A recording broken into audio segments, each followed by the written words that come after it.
Hey, I'm Bo Whitehead, Branch Service Manager, Tom Nehl Lake City. It is AC season again, and we are here to try to help you out with a few tips that you can check on your own.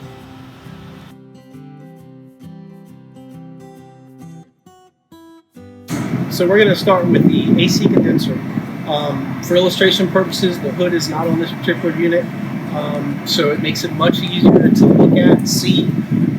And in your case, you're going to have a hood on there. It's going to make it a little bit harder to get to see.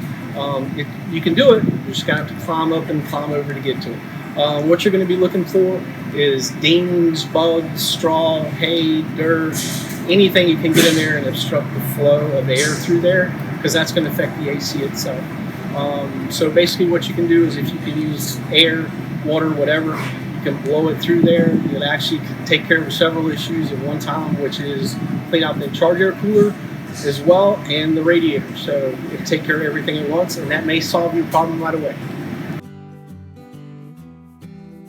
Something else you can check right now is actually your charge ports for the AC. When you want to make sure that there's caps actually in place. If these caps aren't here, you can get a lot of debris in there.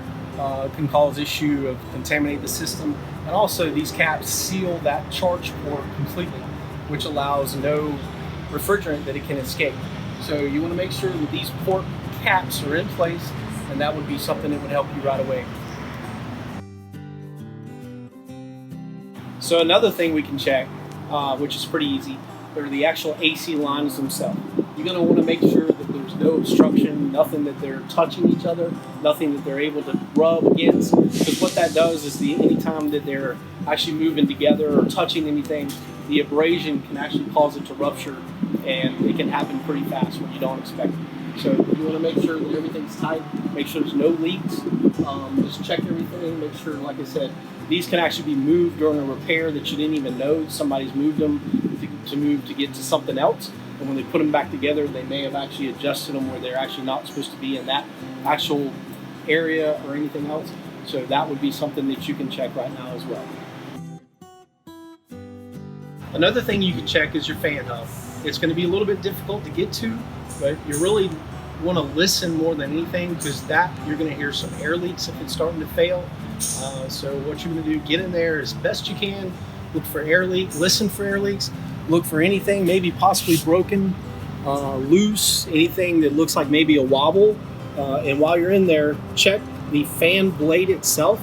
You're going to be looking for cracks, dings, chips out of the blades, because all this affects the AC performance as well. Another thing you can check are the belts. They're very important. They're the heart of the system. So they actually tie the power steering, the alternator, the AC compressor together. And what you're going to be looking for is uneven wear, ribs that are hanging, maybe one is shifted over and wearing one of the edges off, tears, anything that looks out of the ordinary. This could affect everything in that system. So keep in mind, really look at your belts. Another thing to check, your AC filters themselves. There are going to be some inside the truck, some outside the truck. These they're going to filter all the fresh air. So what it does, if you have lack of flow on the inside, it's possibly the first thing to look for is a clogged filter. This is a brand new one right out of the box. This is actually one that came out of the truck. It's filled with nasty, dirty debris. This is what you're going to see normally when you fill it, and it could be a week after it went in. It could be 2 weeks. Don't know. Dog hair, dusty conditions, all that affects these. But keep in mind, there are also some other filters inside the cab, the bunk. They could look like this. So those are things you can check right now on your own. If you still have any issues, give us a call at Tom Nehl. We'll be glad to help you out. Thanks for your time, and be safe.